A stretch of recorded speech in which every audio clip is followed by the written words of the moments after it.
Assalamualaikum warahmatullahi wabarakatuh.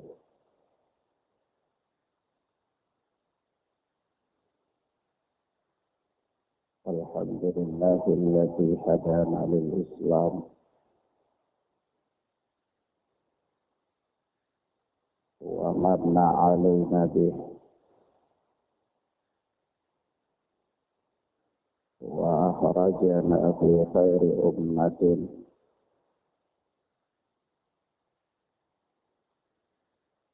wa nas'aluhu at-tawfiqa lima yuhibbu wa yarda wal hifdha mimma yakrahu wa yashab. Wa nusalli wa nusallimu ala habibina wa sayyidina Muhammad ibn Abdullah wa ala alihi wa ashabihi wa man sara ala nahjihi ila yaumil qiyamah.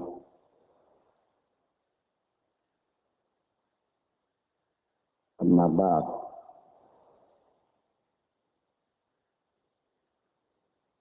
Ikhwan wa akhwat rahimani wa rahimakumullah.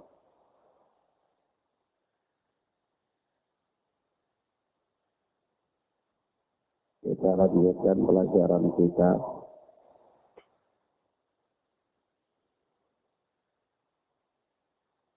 dengan kitab Riyadhus Shalihin oleh Al-Imam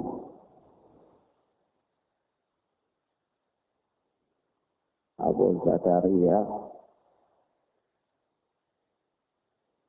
Muhyiddin Yahya bin Syaraf An-Nawawi rahimana wa rahimahullah. Kita masih berada pada bab yang kelima dari kitab Riyadhus Shalihin, yaitu babul muraqabah. Bab hal-hal yang berkaitan dengan muraqabah. Naam. Muraqabah itu apa, Hamzah? Pengertian muraqabah. Agung, apa muraqabah?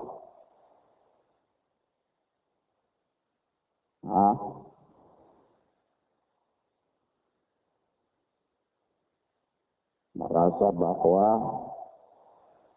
Allah Subhanahu wa ta'ala selalu mengawasi, bukan mengikuti. Naam. Baik, kita sampai pada hadis yang ke-62 dari kitab Riyadhus Shalihin, atau hadis yang kedua dari bab muraqabah. Hadis yang pertama dari bab muraqabah ini hadis siapa? Baik. Hadis dari sahabat siapa? Hadis pertama bab muraqabah.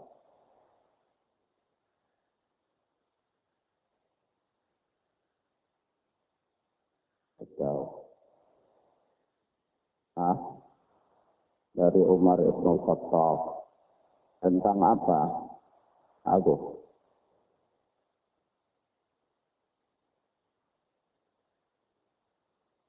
Nah, Anda tahu. Kalau semuanya Anda tahu, ya salah. Ya, selesai. Naam. Jibril bertanya kepada Rasulullah yaitu tentang Islam, iman dan ihsan. Ya.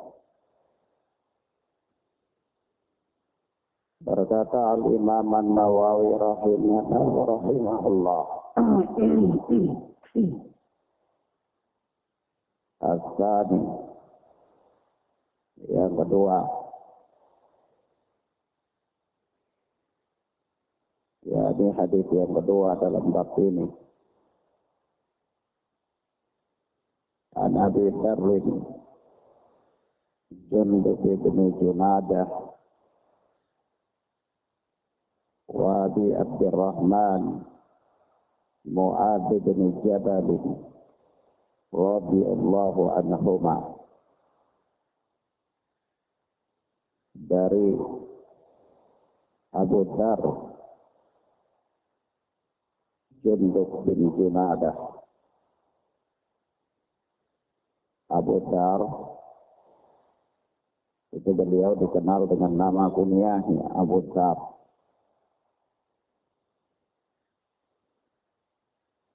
Beliau dari negeri Ghifar, suatu wilayah yang terletak di luar kota Makkah. Makanya dikatakan Abu Dzar Al-Ghifari. Nama beliau Jundub bin Junadah. Beliau radhiyallahu ta'ala anhu ini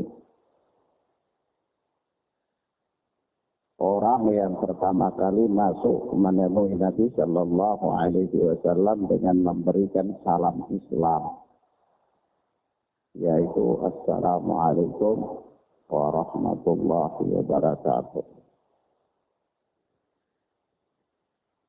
Beliau radhiyallahu ta'ala anhu adalah orang yang sangat semangat dalam mencari kebenaran, punya gairah yang tinggi, sampai kisah keislaman beliau, yaitu beliau datang dari Ghifar ke kota Makkah, tidak lain kecuali semata-mata hanya untuk mau memastikan tentang kebenaran Rasulullah Muhammad Sallallahu Alaihi Wasallam. Dan itu beliau berangkat tanpa ada bawa bekal. Semangat yang tinggi. Kefakiran tidak menghalangi beliau dari mencari kebenaran. Kalau kita mau cari kebenaran, ada lapar, tidak jadi. Ya. Belum ada uang, tidak jadi. Mau naik ojek, tidak bisa. Tidak pakai naik ojek, jalan. Maka Abu Dzar ini hanya dengan mengandalkan minum air Zam-Zam bertahan di kota Makkah supaya mau menemui Nabi Sallallahu Alaihi Wasallam dan mau menyaksikan kebenaran Rasulullah Muhammad Sallallahu Alaihi Wasallam. Karena ketika itu santer berita tentang kehadiran Nabi Sallallahu Alaihi Wasallam sebagai seorang Nabi. Dan Abu Dzar Al-Ghifari terkenal orang yang sangat komitmen dengan syariat. Pantang baginya untuk mundur dalam membela kebenaran. Sehingga Abu Dzar Al-Ghifari juga adalah merupakan sahabat yang mendapatkan 7 wasiat dari Nabi Sallallahu Alaihi Wasallam.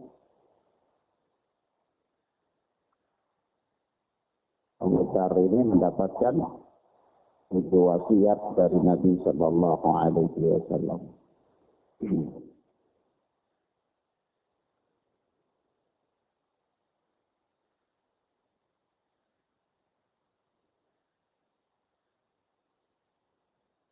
Wa Abi Abdurrahman Mu'adz bin Jabal. Kata Imam Nawawi dan dari Abu Abdurrahman Mu'adz bin Jabal. Mu'adz bin Jabal salah seorang sahabat Nabi Sallallahu Alaihi Wasallam dan juga merupakan salah seorang da'i yang diutus oleh Nabi Sallallahu Alaihi Wasallam untuk berdakwah di negeri Yaman.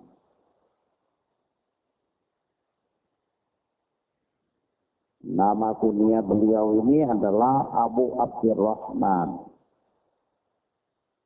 Abu Abdurrahman. Dan Mu'adz bin Jabal termasuk orang yang memang sering bermulazamah dengan Nabi Sallallahu Alaihi Wasallam. yakni menyertai Nabi.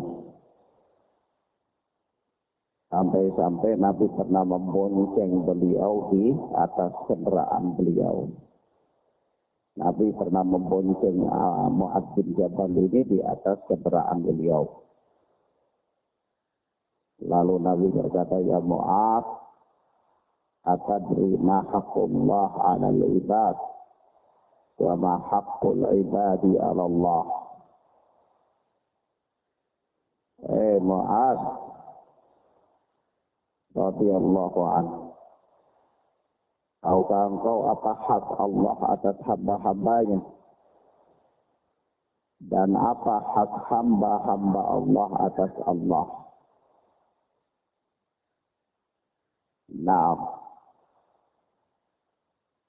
Mu'adz bin Jabal terkenal dengan sejumlah keutamaan, kepandaian beliau, dan seterusnya.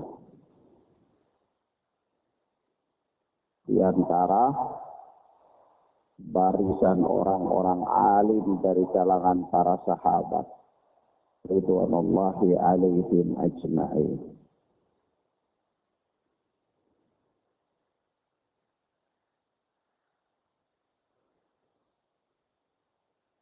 An Rasulullah sallallahu alaihi wasallam qala, kata Imam Nawawi, jadi Abu Dar dan Mu'adz bin Jabal berkata dari Nabi sallallahu alaihi wasallam. Qal, Nabi bersabda, "Ittaqillaha haitsu ma kunt." Bertakwalah kepada Allah haitsu ma kunt, dimanapun engkau berada. Wa atbi'is sayyi'atal hasanata tamhuha, dan susullah perbuatan yang baik, yang jelek itu dengan perbuatan yang baik. yakni iringilah keburukan dengan kebaikan. Tamhuha, niscaya kebaikan itu akan menghapus keburukan. Wa khaliqin nasa bi khuluqin hasanin, dan pergaulilah manusia dengan akhlak yang baik. Pergaulilah manusia dengan akhlak yang baik. Kata Imam Nawawi, rawahu Tirmidzi wa qala haditsun hasanun. Hadis ini diriwayatkan oleh Al-Imam At-Tirmidzi rahimana wa rahimahullah, dan beliau berkata haditsun hasan. Hadis ini adalah hadis yang hasan.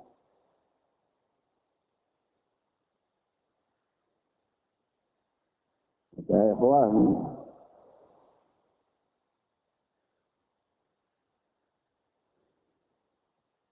ada sebahagian ulama menyatakan hadis ini sahih dengan beberapa syawahid, beberapa saksi pendukung, sebagaimana yang dikatakan oleh Syekh Salim bin Id Al-Hilali hafizana wa hafizahullah. Ala kulli hal, hadis ini adalah hadis yang dapat dijadikan sebagai sandaran hukum karena tidak bermasalah baik dari sisi sanad maupun dari sisi matan. Dengan demikian, maka pada hadis yang mulia ini ada beberapa pelajaran penting.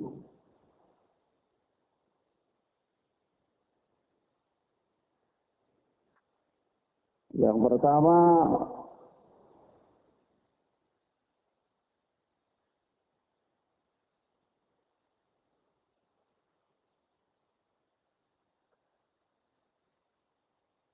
anjuran untuk senantiasa bertakwa kepada Allah dimanapun seseorang itu berada.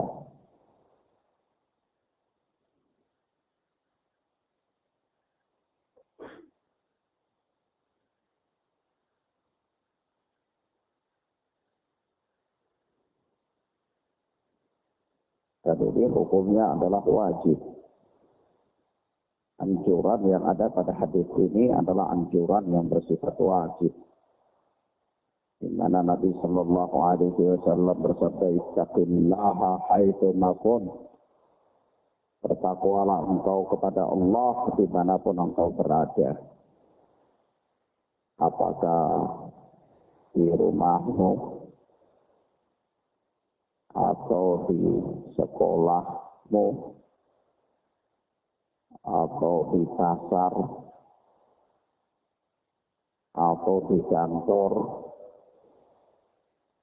atau di mana saja, hendaklah engkau berperangai dengan perangai takwa. Takwa dalam segala keadaan dan takwa di setiap tempat, baik tempat yang tersembunyi maupun tempat keramaian. Jadilah orang yang bertakwa dalam segala keadaan.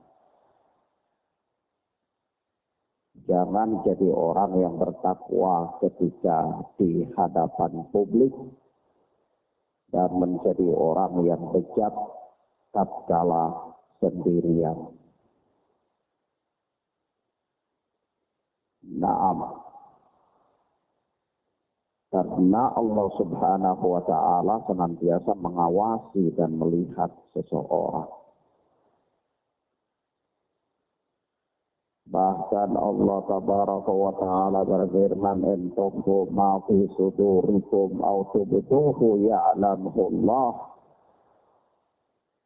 Jika kalian sembunyikan apa yang ada di hati-hati kalian, kalian bisa bohongi orang tua, bisa bohongi bapak, bisa bohongi ibu, bisa membohongi siapa saja, tetapi tidak bisa membohongi Allah Tabaraka wa Ta'ala. Entukhfu ma fi sudurikum. Jika kalian menyembunyikan apa-apa yang ada di hati kalian paling dalam. Allah tahu hati yang berkhianat dan hati yang jujur. Allah tahu, oh si fulan ini, si fulanah ini ada melakukan sesuatu, tetapi mereka sembunyikan dan tampil dalam posisi yang sebaik-baiknya. Tetapi Allah tahu apa yang mereka sembunyikan. Naam. Maka di sini wajib untuk bertakwa kepada Allah di segala keadaan, ada dan pada segala tempat. Naam.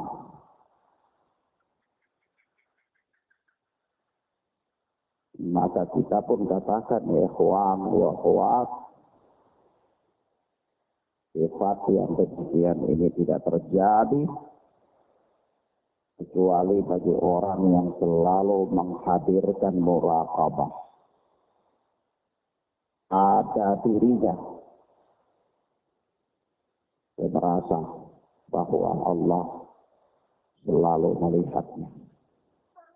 Mau curi uang, tak bisa.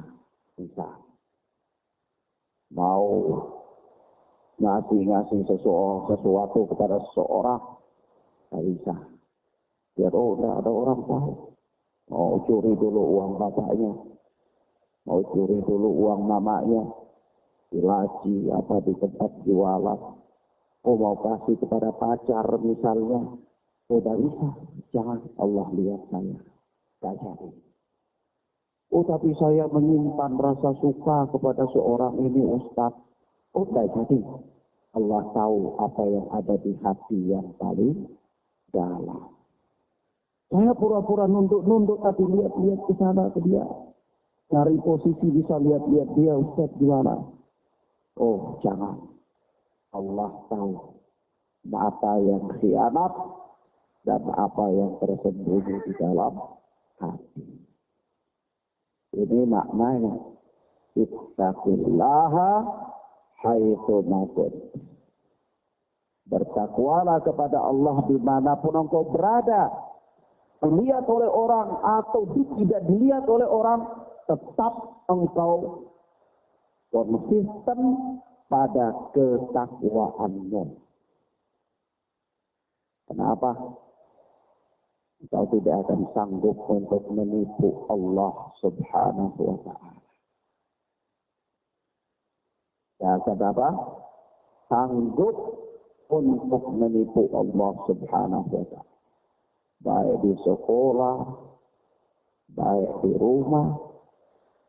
Kalau engkau adalah anak asrama, maka baik di dalam asrama, apakah asrama putra atau asrama putri, tak bisa main-main khianat karena semuanya diketahui oleh Allah Subhanahu wa ta'ala. Naam. Kemudian faedah yang berikut dari hadis yang mulia ini, bahwasanya setiap amalan kebaikan itu mempunyai keberkahan. Naam. Dan di antara keberkahan daripada amal kebaikan itu adalah dapat menghapus amalan-amalan kejelekan. Dapat apa? Menghapus amalan-amalan kejelekan. Dan tentu ada keberkahan-keberkahan yang lain sesuai dengan jenis-jenis amalan. Misalnya amalan sedekah mempunyai keberkahan, bisa menyembuhkan penyakit dengan izin Allah. Maka Rasulullah Shallallahu Alaihi Wasallam mengatakan tadawu bisadaqah, berobatlah kalian dengan sadaqah. Maka ini menunjukkan bahwa amalan sadaqah mempunyai keberkahan. Salah satu keberkahannya adalah bisa menjadi sebab tersembuhkannya sebuah penyakit. Begitu juga amalan-amalan yang lain. Amalan-amalan yang lain dan seterusnya. Ala kulli hal, setiap amalan itu mempunyai keberkahan. Setiap amalan mempunyai keberkahan. Dan salah satu keberkahan dari amalan itu, amalan kebaikan itu adalah dapat menghapus amalan-amalan buruk atau amalan keburukan. Nah, sebagaimana Allah Subhanahu wa taala berfirman, innal hasanat yudhibnas sayyi'at. Sesungguhnya kebaikan-kebaikan itu menghilangkan kejelekan.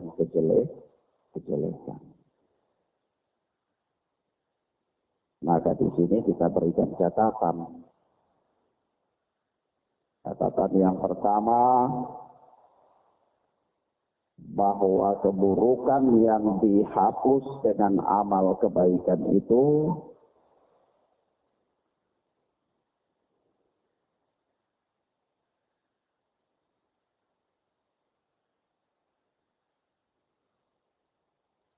adalah keburukan yang tidak berkaitan dengan hak-hak manusia.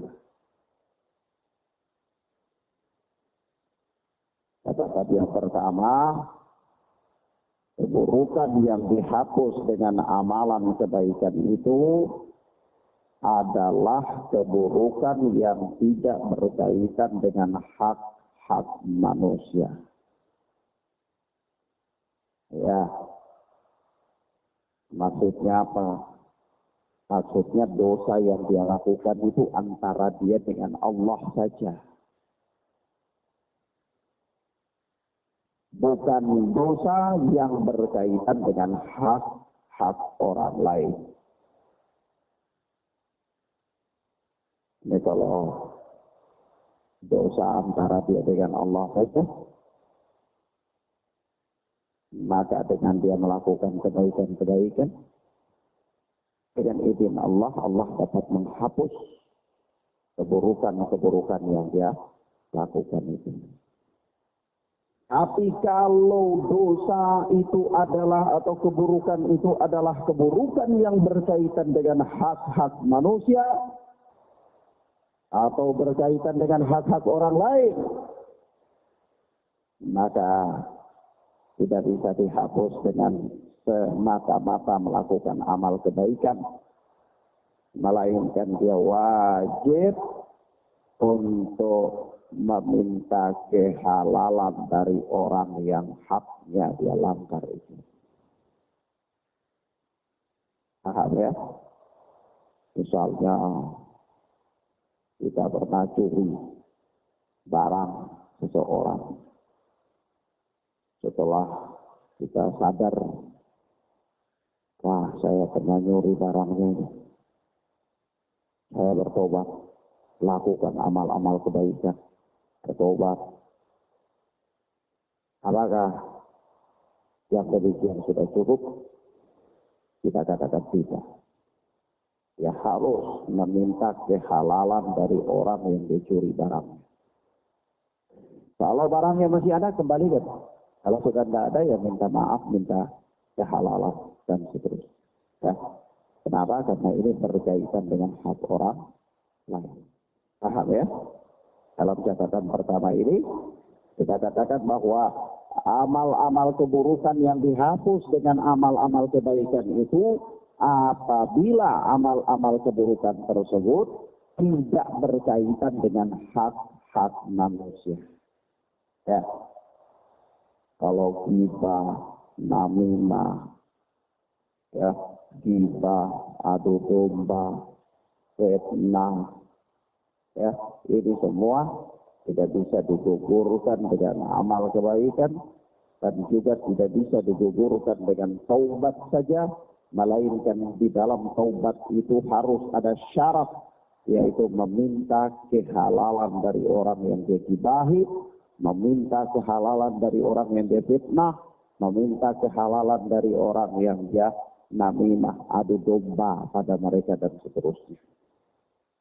Nah, kenapa? Karena gibah, namimah, fitnah adalah berkaitan dengan hak-hak orang lain. Ya, berkaitan dengan kehormatan orang lain, berkaitan dengan harga diri orang lain, dan seterusnya. Paham ya? Catatan yang kedua, keburukan yang dihapus dengan amal-amal kebaikan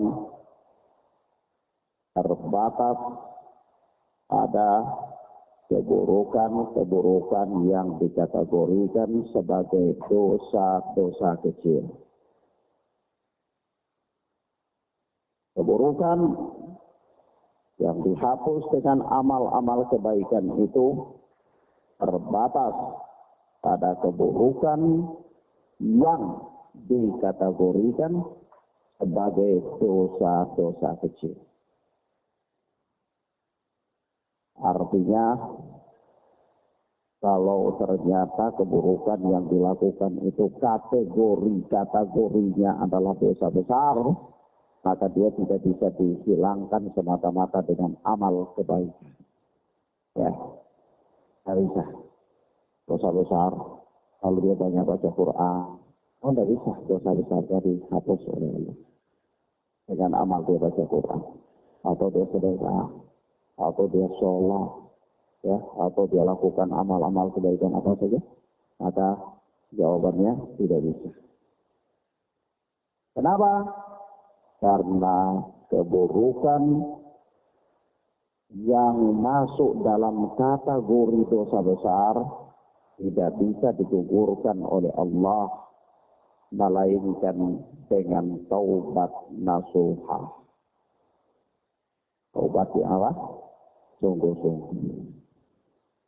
Kalau sebuah dosa yang dilakukan itu dosa besar, kalau sebuah kemaksiatan yang dilakukan, keburukan yang dilakukan itu dalam kategori dosa besar, maka dia tidak bisa digugurkan hanya sekedar dengan melakukan amal saleh, tetapi dia digugurkan dengan taubat nasuha, taubat yang sungguh-sungguh. Ya, nah, baik.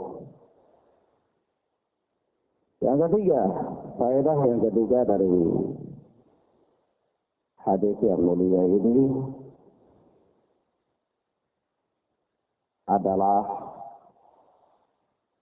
terdapat padanya motivasi untuk berperangai dengan akhlak yang baik. Berperangai dengan akhlak yang baik. Karena akhlak yang baik itu tidaklah diletakkan pada sesuatu, melainkan dia akan mempercantik dan memperindah sesuatu itu. Demikian sebaliknya, apabila akhlak yang baik itu dicabut dari sesuatu, melainkan dia akan memperburuk sesuatu itu. Singkatnya, sesuatu yang ada padanya, tercermin padanya akhlak yang baik, maka sesuatu itu pasti indah. Begitu pula sesuatu yang tidak ada padanya akhlak yang baik, maka sesuatu itu pasti menyebalkan, membosankan. Ya, kenapa? Karena sesuatu itu adalah buruk. Sebab itu Allah Subhanahu wa taala memuji Rasulullah sallallahu alaihi wasallam dalam perkara akhlak. Kenapa? Apa-apa yang dibawa oleh Rasulullah itu adalah sesuatu yang terpuji. Semuanya terpuji. Yang dibangun di atas akhlak yang terpuji pula. Allah tabaraka wa ta'ala berfirman, innaka la'ala khuluqin 'adzim. Sesungguhnya engkau itu benar-benar berada di atas akhlak yang agung, kata Allah subhanahu wa ta'ala. Di sini Rasulullah mengatakan, khaliqun nasa bi khuluqin hasan. Pergaulilah manusia dengan akhlak yang baik. Nah, dan di antara akhlak yang baik itu, ya ikhwan, a'azzani Allah wa iyyakum, di antara akhlak yang baik itu adalah menghindari sifat-sifat yang tercela.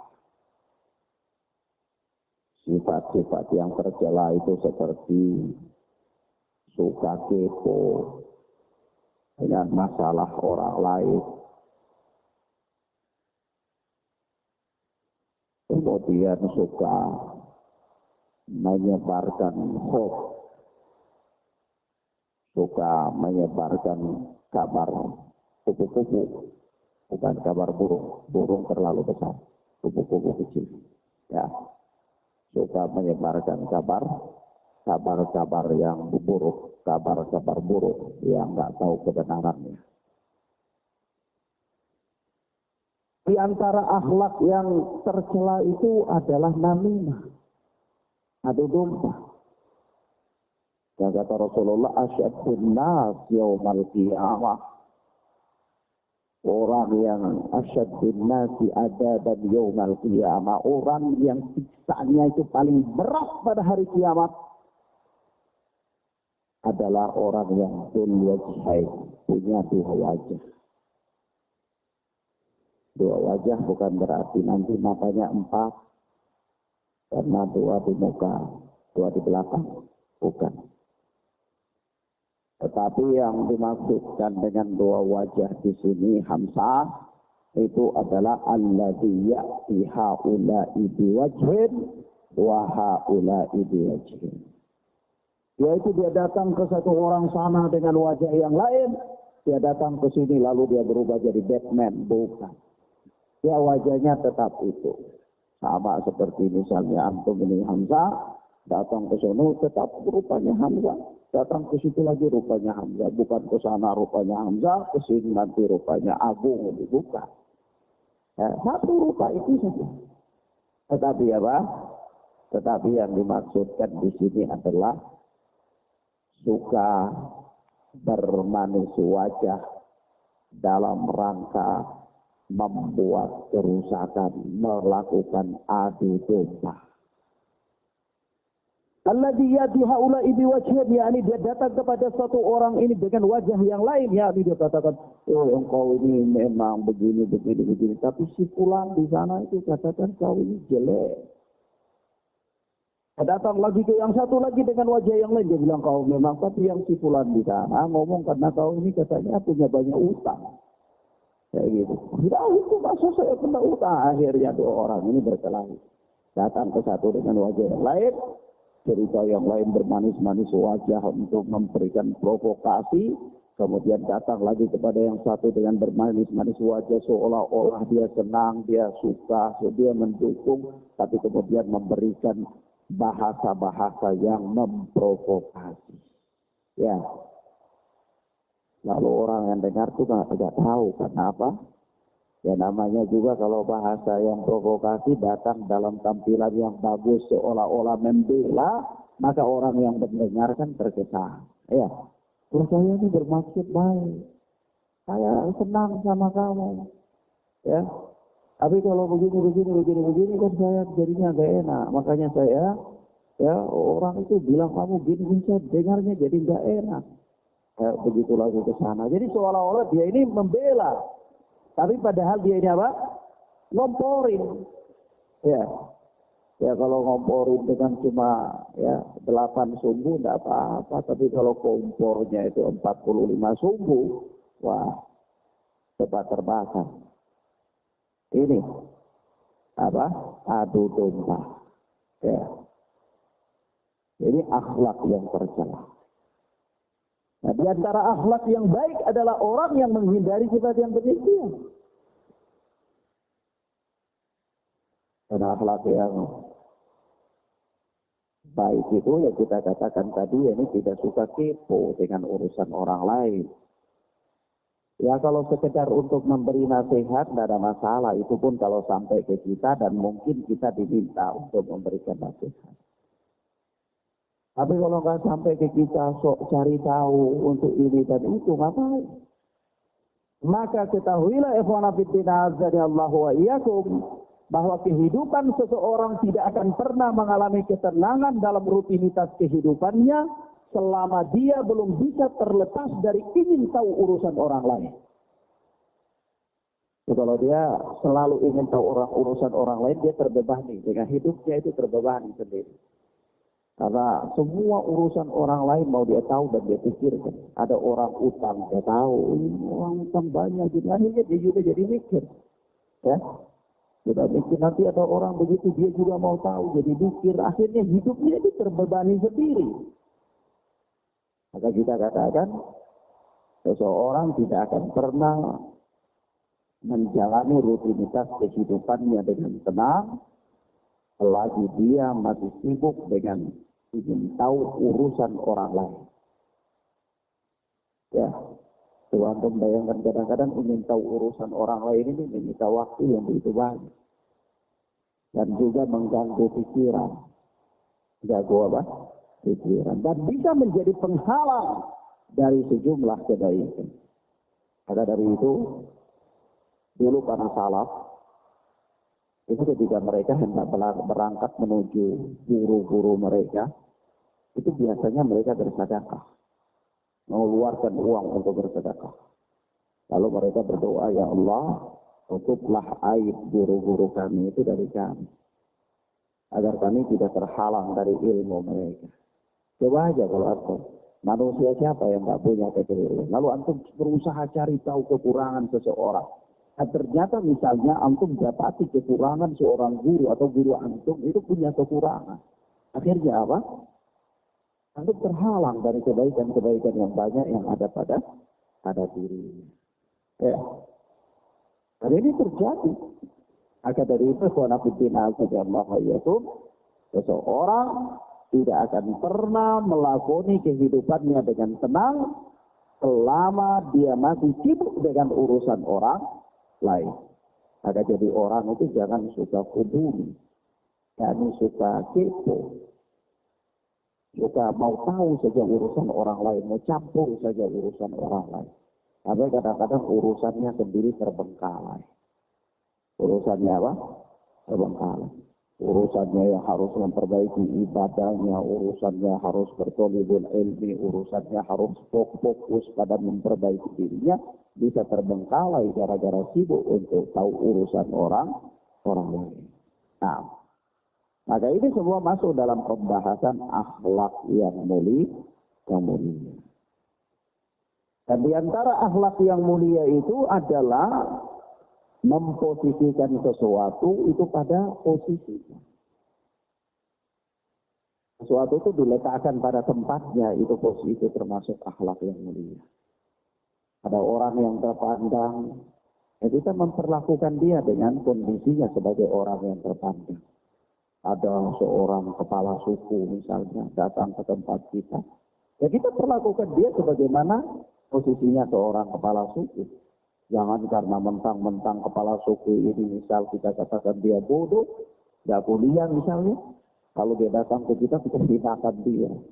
Kita tidak peduli dengan dia, kita rendahkan dia. Ini termasuk akhlak yang tercela. Karena akhlak yang terpuji itu adalah menempatkan seseorang pada tempatnya. Ya. Kalau dia seorang yang alim diletakkan pada tempatnya, kalau dia seorang ahli ibadah diletakkan pada tempatnya, kalau dia seorang penguasa diletakkan pada tempatnya. Itulah bagian dari akhlak yang mulia. Dan di antara akhlak yang mulia itu adalah suka memberikan maaf, tidak berlama-lama dalam menyimpan dendam. Orang kalau suka menyimpan dendam itu kasihan orang-orang ini, mereka nanti terbebani dengan diri sendiri. Sebab itu Allah Subhanahu wa taala katakan khudil afwa wa'mur bil urf wa'rid 'anil jahilin. berikanlah maaf, dan perintahkanlah kepada yang ma'ruf, dan berpalinglah dari orang-orang yang jahil. Ya, berpaling dari orang-orang yang jahil. Jangan selalu meladeni orang yang jahil, apalagi kepo terhadap urusan orang jahil. Nanti kita ada duduk sedikit mau cari tahu saja itu dia lagi ngapain. Ya kira-kira dia masih mau nggak kasih saya teh, atau dia tuh lagi apa, ya bagaimana, kira-kira dia juga perhatian sama saya enggak, ya jadi bingung sedikit, pusing, ya, jadi pusing. Duduk-duduk jadi nangis sendiri, kenapa? Sedih, loh. Siapa yang sedih? Mikirin si orang itu, loh dia lagi senang, kitanya sedih, ya. Ayo, apa? Ini karena apa? Karena sibuk dengan urusan orang lain. Kenapa gak fokus saja urusan diri sendiri? Urus diri sendiri supaya jauh lebih baik. Supaya jauh lebih baik. Nah kalau sekiranya seseorang itu dia senantiasa jauh memperbaiki dirinya, semakin hari semakin lebih baik, semakin hari semakin lebih baik, maka Allah akan menempatkan dia pada tempat yang layak baginya. Ya, orang ini mungkin orang masih rata-rata, antum ini mungkin sekarang penuntut ilmu, ya, masih biasa-biasa saja, nggak punya tempat, nggak punya posisi, juga nggak dipandang orang paling-paling. Ya. Tapi jikalau sekiranya antum bersungguh-sungguh hari ini menjadi seorang penuntut ilmu yang serius, sampai antum mempunyai keberhasilan demi keberhasilan, prestasi demi prestasi yang antum lukiskan dalam perjuangan menuntut ilmu, sampai suatu saat Allah tempatkan antum pada posisi yang tinggi sebagai seorang alim, maka disitulah antum akan merasakan bagaimana Allah Subhanahu wa Ta'ala memuliakan seseorang. Karena Allah Tabaraka wa Ta'ala berfirman, yarfa'illahu alladhina amanu minkum walladhina utul ilma darajat.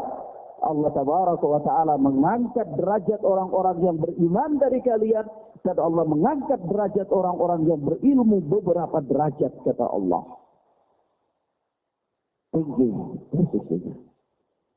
Saat itulah baru tahu ternyata luar biasa buah dari penderitaan dan kesengsaraan dalam menuntut ilmu. Itu ternyata luar biasa. Tapi kalau dari sekarang sudah malas-malasan karena banyak persoalan yang antum pikirkan, ya.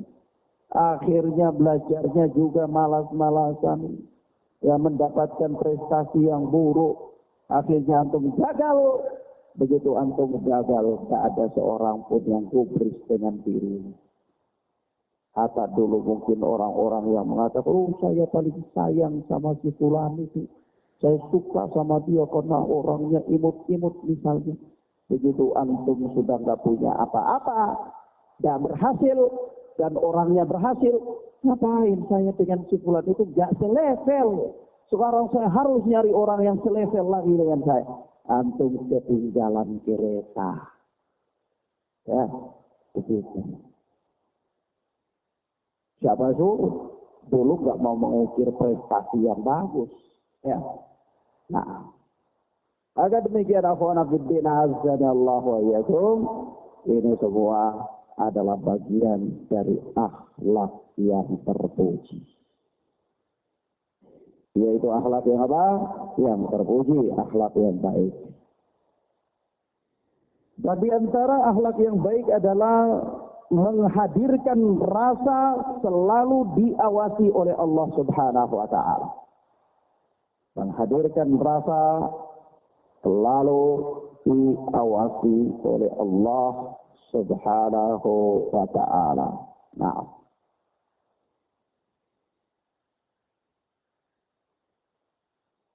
selanjutnya berkata Al-Imam An-Nawawi rahimana wa rahimahullah.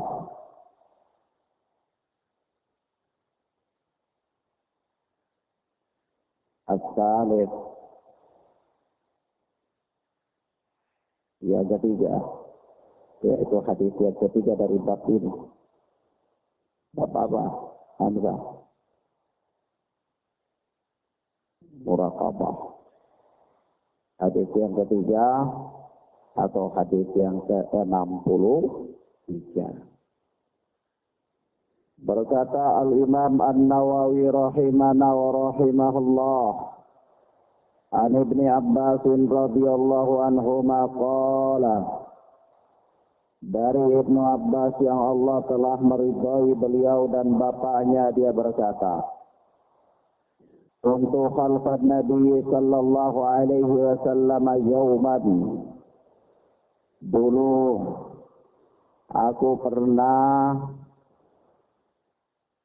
berada di belakang Nabi sallallahu alaihi wasallam. Yaitu dulu pada suatu hari aku pernah berada di belakang Nabi sallallahu alaihi wasallam. Aqala, lalu beliau bersabda, ya gulam, wahai anak muda. Kata Nabi sallallahu alaihi wasallam kepada Ibnu Abbas. Jadi gulam itu ada asalnya, gulam itu adalah anak yang menganjak usia balik, ya, anak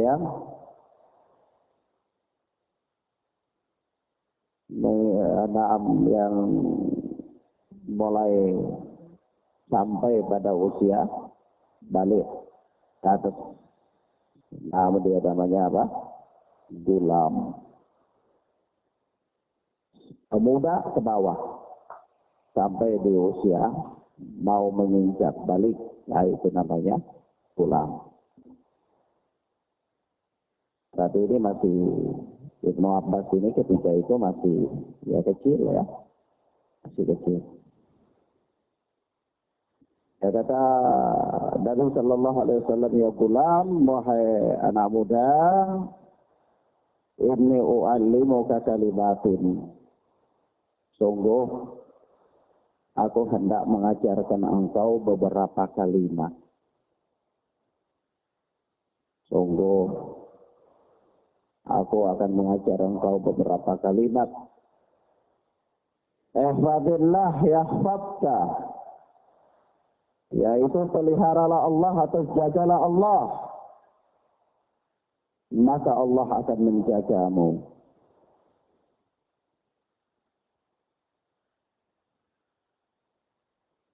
Jagalah Allah, maka Allah akan menjagamu.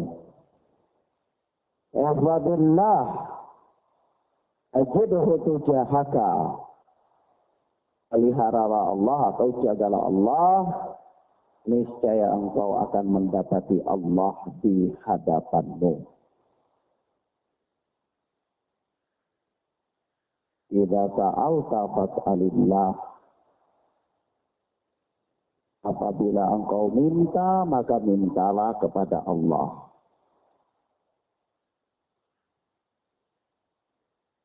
Wa idza sta'anta fasta'in billah, dan apabila engkau minta pertolongan, maka mintalah pertolongan kepada Allah. Wa'lam anna al-ummata law ijtama'at ala an yanfa'uka bi syai'in. Ketahuilah wahai anak muda, anna al-ummata law ijtama'at ala an yanfa'uka bi syai'in.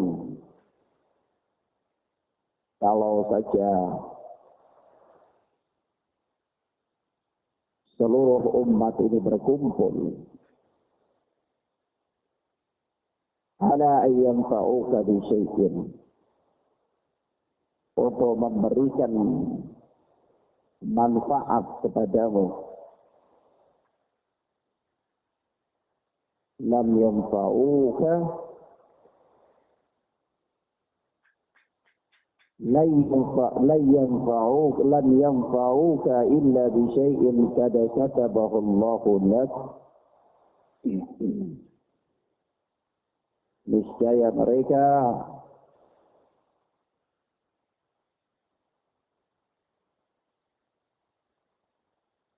di sini kita aman.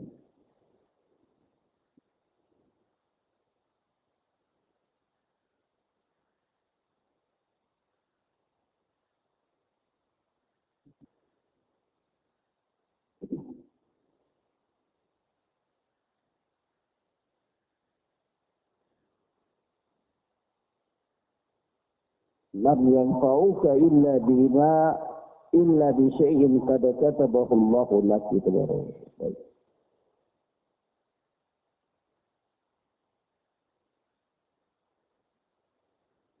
Niscaya mereka tidak akan mampu memberikan manfaat kepadamu kecuali dengan sesuatu yang telah Allah tetapkan untukmu.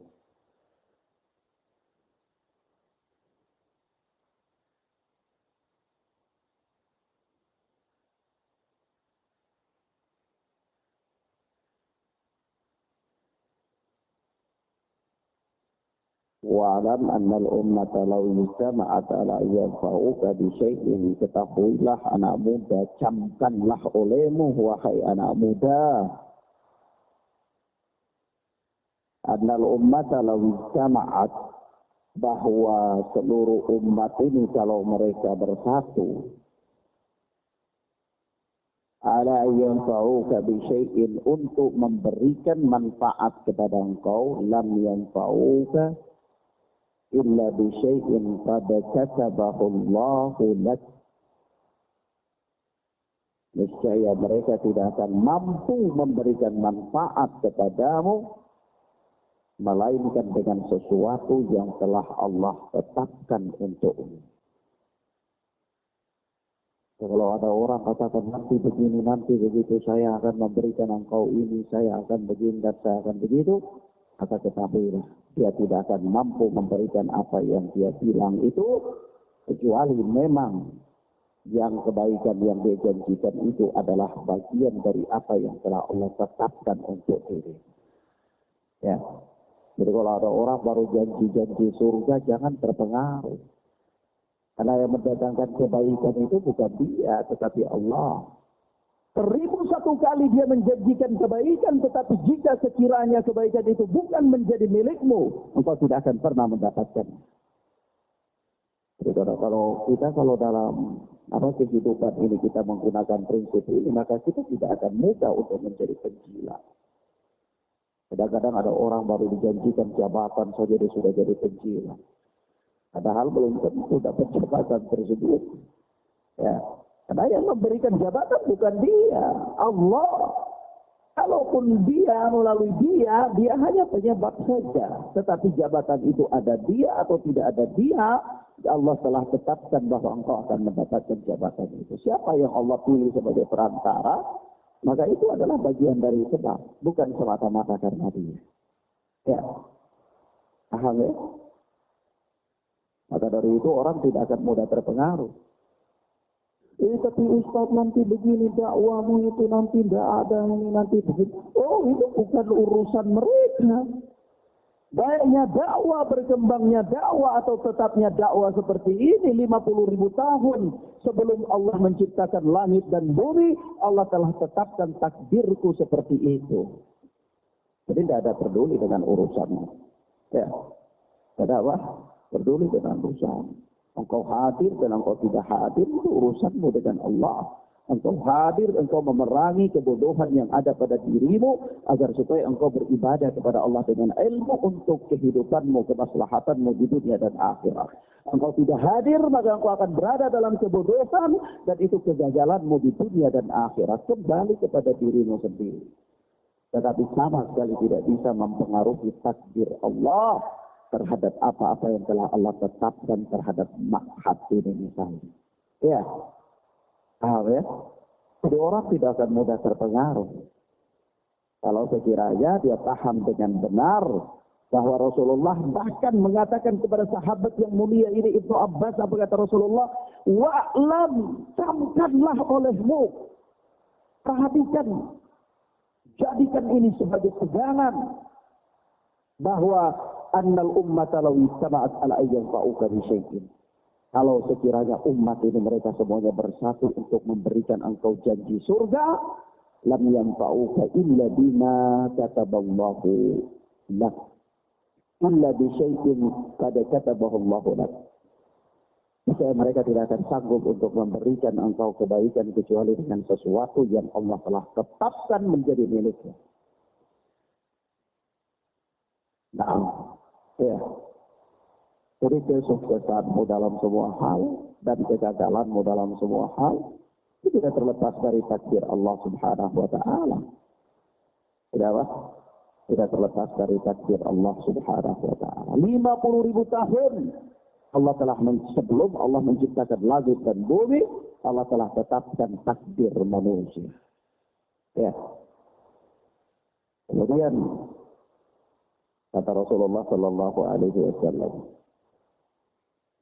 wa in ijtama'u ala yadurruka bi syai'in, dan kalau sekiranya mereka semua bersatu padu untuk membinasakan engkau dengan sesuatu atau untuk memberikan mudarat kepadamu, semua orang berkumpul untuk menjatuhkan dirimu, semua orang berkumpul untuk memudaratkan engkau, mendiskreditkan engkau, merusak citramu, lam yadurruka illa bi syai'in qad kataballahu alaih. Niscaya mereka tidak akan mampu memberikan mudarat kepadamu melainkan dengan sesuatu yang telah Allah tetapkan atas dirimu.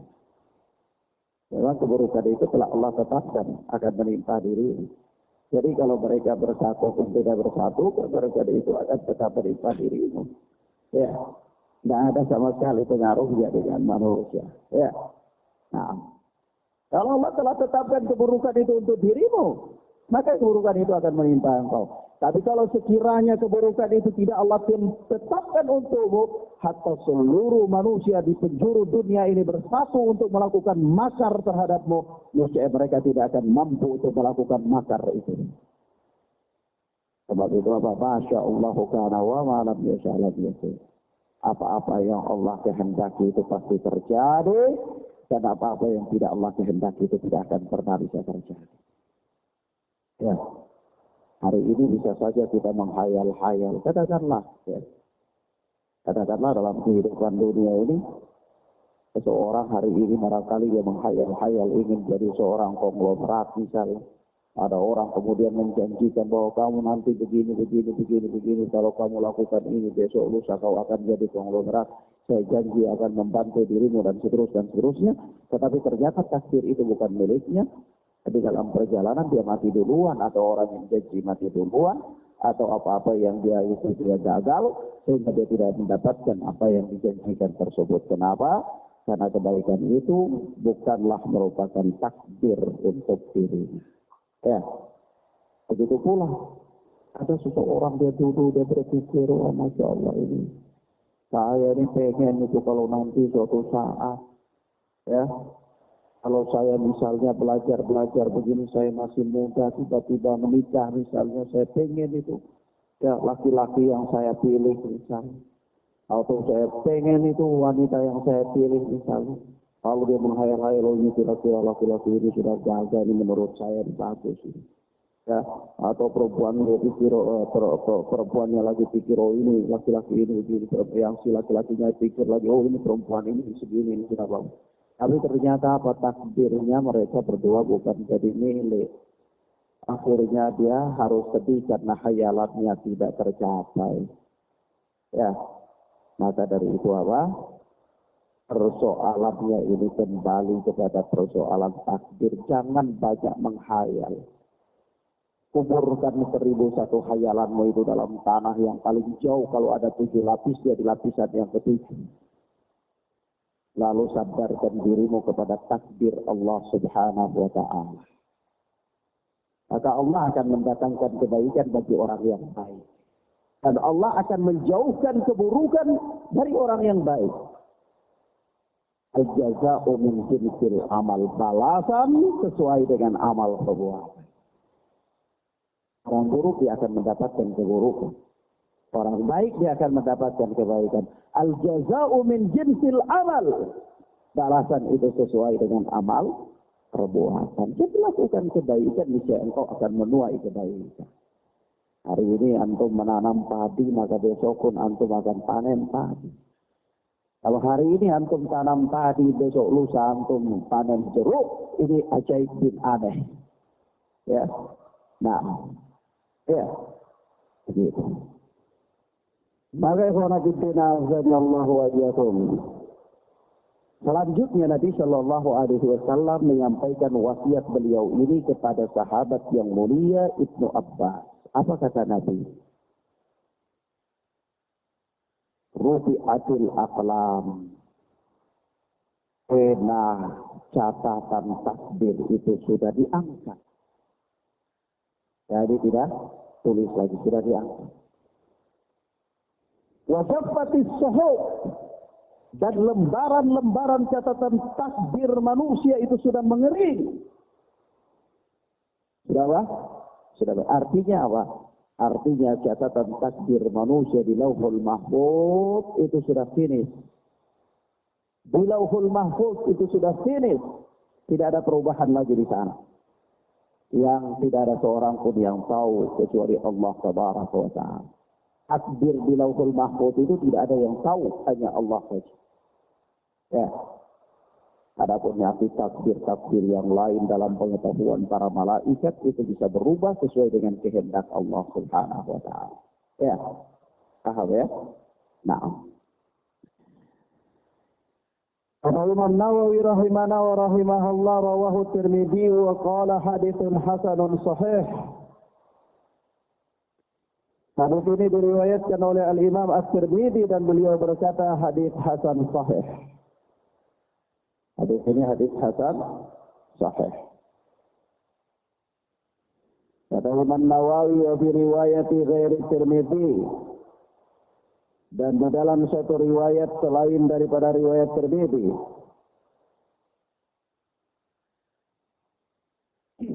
selain daripada riwayat Tirmidzi ini diriwayatkan oleh imam yang lain ya. Dan dalam riwayat ini terdapat di dalam riwayat Imam Ahmad. Ya, lafaz ini terdapat di dalam riwayat Imam Ahmad. Nah, dan yang lainnya dengan syarat yang hasan. Yaitu kata Rasulullah kepada Ibnu Abbas itu, ihfadillah tajiduhu amamaka. Jagalah Allah, niscaya engkau akan mendapati Allah di hadapanmu. Jagalah Allah, niscaya engkau akan mendapati Allah di hadapanmu. Ta'arraf ila Allah fil raha, ya'rifka fil syiddah. Kata Rasulullah sallallahu alaihi wasallam, kenalilah Allah dalam keadaan lapang, niscaya Allah akan mengenalimu dalam keadaan sempit. Ya. Jangan engkau ketika lapang berkoya-koya. Begitu sudah dalam kesusahan baru, ya Allah, kenapa hidup ini begini susah? Nah kemarin kan kamu ada bahagia, kok kamu nggak bilang, ya Allah, alhamdulillah, kebahagiaan ini luar biasa. Kenapa nggak ngomong kayak gitu? Ya. Tetapi apa kata Rasulullah sallallahu alaihi wasallam? Ta'arraf ila Allah fil raha, ya'rifka fi syiddah.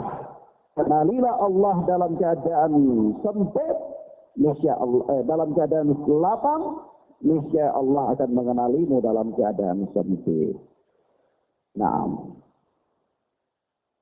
Wa'lam annama akhta'aka lam yakun liyusibak. Pahamkanlah wahai anak muda, bahwa apa-apa yang ditakdirkan untuk tidak menimpamu, lam yakun liyusibak, maka dia tidak akan pernah menimpa. Itu annama akhta'aka, bahwa apa-apa yang meleset darimu, lam yakun liyusibak, maka dia tidak akan pernah menimpa engkau. Ya. Nah, wa ma asabaka lam yakun liyukhti'aka, dan apa-apa yang ditakdirkan akan menimpa engkau, lam yakun liyukhti'aka, maka dia tidak akan pernah meleset. Ya. Jadi kalau takdir itu masih akan menimpa dirimu, maka takdir itu tidak pernah bisa meleset. Takdirmu tidak akan pernah tergantikan dengan takdir orang lain. Ya. Takdirmu tidak akan pernah tergantikan dengan takdir orang lain. Ya. Begitu pula jodohmu tidak akan tergantikan dengan jodoh orang lain. Tidak akan. Jadi jangan aku pikir, oh ini begini, tiba-tiba begitu orang, oh ini dia sudah ambil jodoh saya. Jodohmu nggak akan tergantikan. Jadi nyantai aja, pasti jodohmu datang. Nggak usah repot, nggak usah nangis-nangis, nggak usah. Ya? Maka ikhwan fillah Allah wa iyyakum. Di sini kata Rasulullah sallallahu alaihi wasallam, wa ma asabaka lam yakun liyukhti'aka. Apa-apa yang ditakdir akan menimpa engkau, maka dia tidak akan pernah meleset. Wa'alam, dan camkanlah engkau wahai anak muda, anna nasra ma'as sabri, bahwa pertolongan Allah itu datang menyertai kesabaran. Subhanallah. Ya, luar biasa ya. Perhatikan kalimat Rasulullah ini, wa'alam, ketahui, camkanlah anak muda, anna nasra ma'as sabri, bahwa saya pertolongan Allah subhanahu wa ta'ala itu datang bersama kesabaran. Menyertai kesabaran. Sabar, pertolongan Allah itu akan datang. Pertolongan Allah akan datang. Tidaklah berlalu musim kekeringan, melainkan pasti akan datang musim semi. Ya. Begitu pula tidaklah berlalu musim panas, melainkan akan datang pula musim hujan. Tidaklah gelap itu semakin gelap, melainkan akan muncul cahaya saja. Artinya, annan nasra ma'as sabri. Pertolongan Allah itu datang menyertai kesabaran. Persoalannya sanggup sabar tidak? Jangan sampai antum gugur di perjalanan sebelum datangnya pertolongan Allah.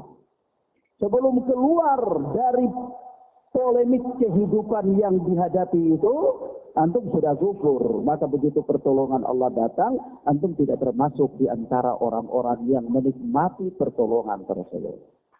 Ya, dan betapa ruginya. Betapa ruginya. Sebagaimana kita lihat ya, para sahabat, di antara itu ada orang-orang yang hidup dengan Rasulullah, beriman dengan syariat yang dibawa oleh Rasulullah, mengimani kebenaran risalah yang dibawa oleh Nabi Muhammad SAW, tapi kemudian murtad. Ada. Ketika di Ethiopia, ketika hijrah ke Habasyah, itu ada sahabat yang kemudian murtad jadi pemabuk dan mati dalam keadaan kekafiran. Mendapatkan penderitaan dalam keislamannya sampai hijrah, perjuangan yang luar biasa, hijrah, beban yang luar biasa. Tapi setelah sampai ke sana, gugur di perjalanan. Begitu Allah memberikan kemenangan kepada kaum mukminin, orangnya sudah tidak termasuk dalam orang yang mendapatkan pertolongan tersebut. Kenapa? Gugur dalam perjalanan. Gugur dalam perjalanan. Ya. Ada camkanlah. Anna nasra ma'as sabri. Sesungguhnya pertolongan Allah itu datang menyertai kesabaran. Sabar saja. Jangan tergesa-gesa mengambil kesimpulan. Jangan tergesa-gesa mengambil sikap. Jangan tergesa-gesa. Ya. Dan seterusnya. Anna nasra ma'as sabri. Pertolongan Allah itu datang menyertai kesabaran. Wa annal farja ma'al qarbi. Wa annal fajra wa annal farja ma'al qarbi. Ma'al qarbi. Ma'al qarbi. Naam. Arab. Kenapa? Al-faraj, kegembiraan itu datang menyertai kesulitan. Ya, berakit-rakit ke hulu, bersenang-senang kemudian.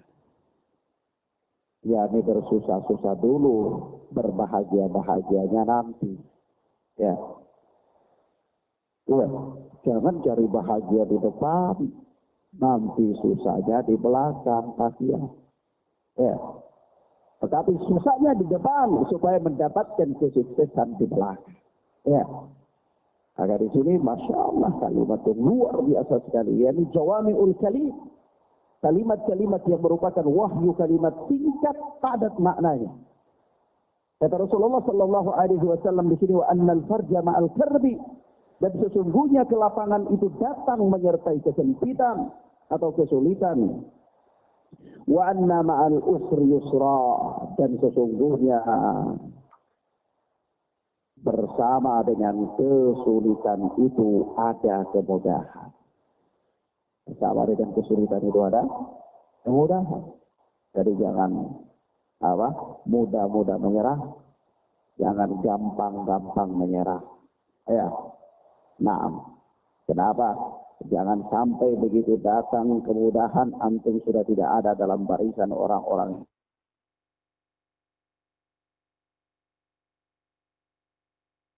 Dalam barisan orang-orang yang menikmati kebahagiaan itu. Maka perjuangan antum itu sia-sia. Kenapa? Karena antum tidak bertahan, tidak istiqamah, sampai turunnya kebahagiaan, sampai turunnya kemudahan, sampai turunnya pertolongan Allah Rabbuna Jalla Jalaluhu. Ya.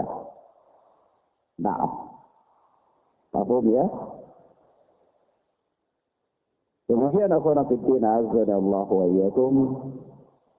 Adapun penjelasan tentang hadis ini akan kita jelaskan pada pertemuan, atau kita akan keluarkan faedah-faedah dari hadis ini pada pertemuan berikutnya biiznillah ta'ala. Wallahu ta'ala a'lam bis-shawab. Allahumma yassir lana wa la tu'assir alaina. Allahumma barik lana fima a'tait. Allahumma inna nas'aluka rizqan thayyiban wa ilman nafi'a wa amalan mutaqabbala. Wa sallallahu ala nabiyyina Muhammad wa ala alihi wa sahbihi wa sallam. Subhanakallahumma bihamdika asyhadu an la ilaha illa anta astaghfiruka wa atubu ilaik. Assalamualaikum warahmatullahi wabarakatuh.